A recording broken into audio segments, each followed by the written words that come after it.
نصیر آباد ڈویژن بلوچستان کا green belt کہلاتا ہے۔ اسی طرح گرین بیلٹ کی وجہ سے ہی نصیر آباد میں سالانہ کروڑوں روپوں کا بوسے کا کاروبار کیا جاتا ہے، لیکن اس مرتبہ حالیہ طوفانی بارشوں کی وجہ سے بوسا کے ہزاروں من اسٹاک مکمل طور پر خراب ہو گئے، جس سے بوسا اسٹاک مالکان کو لاکھوں روپوں کا نقصان اٹھانا پڑا، جس سے بوسا کا کاروبار کرنے والے اسٹاک مالکان سمیت مزدور بھی سخت مشکلات سے گزر رہے ہیں۔ مزید اس حوالے سے بوسا کے اسٹاک مالکان نے وش نیوز سے بات چیت کرتے ہوئے کہا: 10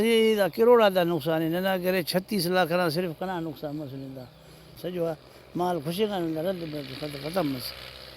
گارو مارو اس کی کس درے دا دتوے دا ہچو نہ کرے بس گورنمنٹ کو امداد اس کے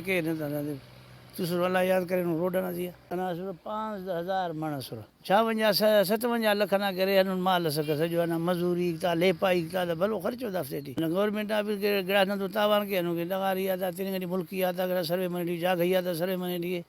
گڑا نہ تو تاوان کے نہ نام لکھ روپے کا نقصان ہے۔